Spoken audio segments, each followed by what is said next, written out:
बिस्मिल्लाहिर्रहमानिर्रहीम। Fundamental of chemistry lecture 5। Topic जो हम यहाँ पे आज पढ़ेंगे atomic number, mass number, compound and it's classification. अब एटॉमिक नंबर क्या होता है? जो एटॉमिक नंबर का कॉन्सेप्ट था ये हेनरी मोज़ले नामी साइंटिस्ट था जिसने 1913 में दिया। अब इसने क्या कहा? The number of proton present in the nucleus of an atom of the element is called atomic number. यानी कि किसी एलिमेंट के एटम में मौजूद प्रोटॉन की जो जितनी तादाद होगी वो उसका एटॉमिक नंबर कहलाएगा। It is represented by symbol Z. इसको आपने किससे रिप्रेजेंट करना है? जी से। अब जो हर एलिमेंट होता है उसमें स्पेसिफिक नंबर ऑफ प्रोटॉन होते हैं। सो जो एलिमेंट जो होते हैं उनके स्पेसिफिक ही एटॉमिक नंबर होते हैं। तो एटॉमिक नंबर जो है वो इक्वल होगा नंबर ऑफ प्रोटॉन के। अब एग्जाम्पल देखते हैं कि हाइड्रोजन है, इसके पास एक प्रोटॉन होता है तो इसका atomic number Z is equal to 1 है। इसी तरह कार्बन के पास जो है वो 6 प्रोटॉन होते हैं इसके न्यूक्लियस में तो इसका atomic number Z is equal to 6 हो गया। इसी तरह से सोडियम है, सोडियम के पास 11 प्रोटॉन होते हैं इसके न्यूक्लियस में तो इसका atomic number Z is equal to 11 हो गया।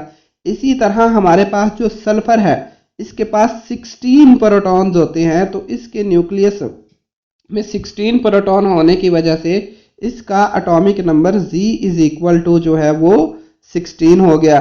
इसी तरह आर्गोन है, इसके पास 18 प्रोटॉन होते हैं इसके न्यूक्लियस में तो इसका एटॉमिक नंबर जो है वो 18 है। यानी कि जितने किसी एलिमेंट में, जितने किसी एटम में प्रोटॉन्स होते हैं उसके न्यूक्लियस में उतने ही उसका एटॉमिक नंबर कहलाता है। जितने प्रोटॉन उतना ही एटॉमिक नंबर।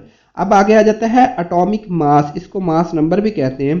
द सम कहते हैं जमा को। The sum of number of proton and neutron present in the nucleus of an atom is called mass number. किसी एटम के न्यूक्लियस में मौजूद प्रोटॉन और न्यूट्रॉन की मजमूई तादाद को हम कहते होते हैं कि ये एटॉमिक मास है। अब it is represented by symbol A. इसको सिंबल ए से रिप्रेजेंट किया जाता है। जो मास नंबर होता है ये होता है number of proton plus number of neutron. Mass number को चूंकि हम या एटॉमिक मास को हम जाहिर करते हैं ए से तो प्रोटॉन की तादाद जो है वो जी से, पीछे भी हमने पढ़ा है, और नंबर ऑफ न्यूट्रॉन्स को हम एन से जाहिर करते हैं तो एन जो है वो न्यूट्रॉन की तादाद है। तो जब आप किसी भी एटम का एटॉमिक मास फाइंड करते हैं तो ए जो है वो जी प्लस एन के इक्वल होता है। अब एग्जाम्पल, अब हाइड्रोजन के एटम में जो है वो एक प्रोटॉन होता है और कोई न्यूट्रॉन नहीं होता तो इसका एटॉमिक नंबर जो है ए इज इक्वल टू 1 प्लस 0 यानी कि 1 होगा।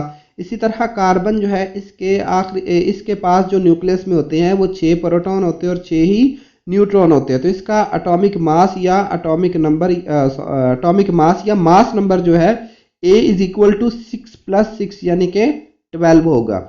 यानी कि यहाँ पर हमने क्या करना है, एटॉमिक मास में हमने कॉन्सेप्ट रखना है कि जितने प्रोटॉन है उनमें जितने न्यूट्रॉन है इन दोनों को सम कर देना है, इन दोनों को प्लस कर देना है तो ये किसी भी एलिमेंट का, किसी भी एटम का एटॉमिक मास कहलाएगा। अब है कंपाउंड। कंपाउंड क्या होता है? ये एक ऐसा सब्सटेंस है जो दो या दो से ज़्यादा एलिमेंट्स जब केमिकली कंबाइन होते हैं, इनके केमिकली तौर पर आपस में मिक्स होते हैं, इनकी एक फिक्स्ड रेशो भी हो तो उसको हम कहते हैं compound. A substance made up of 2 or more element chemically combined together in a fixed ratio by mass is called a compound। जैसा कि अब एग्जांपल हम कार्बन डाइऑक्साइड की लेते हैं। अब कार्बन डाइऑक्साइड कब बनती है? जब कार्बन और ऑक्सीजन आपस में मिलते हैं। अब इनकी रेशो क्या होती है? 12 रेशो, इसको जो है वो रेशो पढ़ना है 32 या 3 रेशो 8। यहाँ पे कार्बन और ये ऑक्सीजन मिली तो कार्बन डाइऑक्साइड। कार्बन का जो एटॉमिक मास होता है वो 12 होता है और एक ऑक्सीजन का होता है 16, क्योंकि दो लगे हैं तो इसका आ गया 32। तो इनको जब आप मजीद सिंप्लीफाई करेंगे तो ये 3 रेशो 8 बन जाएगा। मतलब ये कि या तो ये 12 ग्राम कार्बन हो और 32 ग्राम ऑक्सीजन हो तो कार्बन डाइऑक्साइड का मालिक्यूल बनेगा, या 3 और 8 की रेशो इनमें पाई जाती है। मतलब 3 ग्राम जो है वो कार्बन और 8 ग्राम वो ऑक्सीजन हो। तो ये जो एटॉमिक रेशो होती है ये डेफिनेट होती है कंपाउंड्स में। अब यहाँ पे अगर ये 11 हो 10 हो तो फिर ये इस तरह की जो है वो इक्वेशन हमें देखने को नहीं मिलती। तो कंपाउंड एक ऐसी शय होती है जिसमें दो या दो से ज़्यादा एलिमेंट एक मखसूस रेशो के साथ आपस में मिलते होते हैं। अब कंपाउंड्स की कुछ प्रॉपर्टीज भी हैं। अब जो एलिमेंट्स आपस में कंबाइन होते हैं वो एक नया कंपाउंड बनाते हैं जिसकी प्रॉपर्टीज उन एलिमेंट से डिफरेंट होती है। जैसा कि अब यहाँ पे कार्बन को लगा ले, कार्बन की यहाँ पे प्रॉपर्टीज और है लेकिन कार्बन डाइऑक्साइड में प्रॉपर्टीज और है। यहाँ पर ऑक्सीजन की प्रॉपर्टीज और है लेकिन कार्बन डाइऑक्साइड में जाके प्रॉपर्टीज और हो जाती हैं। यानी कि जो एलिमेंट्स आपस में मिलते हैं वो एक नया कंपाउंड बनाते हैं जिसकी प्रॉपर्टीज टोटली डिफरेंट होती हैं। अब compound have fixed melting and boiling point, इनके फिक्स्ड होते हैं मेल्टिंग और बॉइलिंग पॉइंट भी। Compound has a fixed chemical formula, compound का जो फिक्स केमिकल फार्मूला होता है, जैसा कि अगर आप यहाँ पे देखें कार्बन और ऑक्सीजन आपस में मिलकर कार्बन डाइऑक्साइड बना रही होती है तो कार्बन डाइऑक्साइड जहां भी लिखेंगे वो CO2 ही होगा। यानी कि अब कार्बन डाई के लिए जो फिक्स केमिकल फार्मूला है वो CO2 है, कोई और फार्मूला नहीं है। Compound can not be separated by simple physical mean, अब आप इसको सिंपल फिजिकल मीन से मतलब बॉयल करके इस तरीके से आप इनको अलहदा नहीं कर सकते। अब क्लासिफिकेशन है कंपाउंड्स की। पहला आ जाता है ionic compounds. Compounds that contain oppositely charge ions held together by ionic bonds are called ionic compound.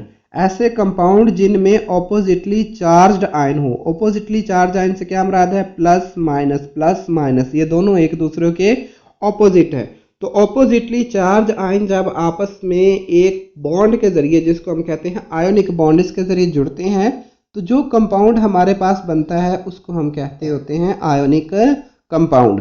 अब these compounds are formed by the transfer of electron from one atom to another atom. ये compound कब बनते हैं? जब एक या एक से ज्यादा इलेक्ट्रॉन एक एटम से दूसरे एटम तक जो है वो मुंतकिल होता है। Ionic compound form a 3 dimension crystal lattice. Ionic compound एक 3 डायमेंशन क्रिस्टल लैटिस बनाते हैं। अब क्रिस्टल लैटिस समझने के लिए ये देखें। अब यहाँ पर ये हमने जो स्ट्रक्चर लिया है ये सोडियम क्लोराइड का है, नमक का है। अब यहाँ पर जो है वो ब्लू जो बॉक्स स्फीयर दिखाया गया वो है सोडियम और जो ग्रीन वाला है वो क्लोरीन। अब यहाँ पे आप कहीं भी देखें ये sodium chlorine sodium chlorine sodium chlorine sodium chlorine, यहाँ पे देखें तो क्लोरीन सोडियम क्लोरीन। अब यहाँ पर हर जगह पर आप देख रहे हैं कि ऑपोजिटली चार्ज आयन आ रहे हैं, कोई भी एक जैसा नहीं आ रहा।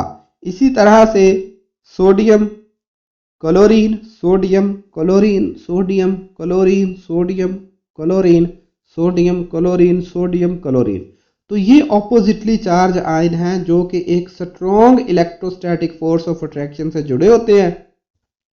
इसका रिजल्ट क्या निकलता है कि जो आयोनिक कंपाउंड्स होते हैं इनके high melting and boiling points होते हैं।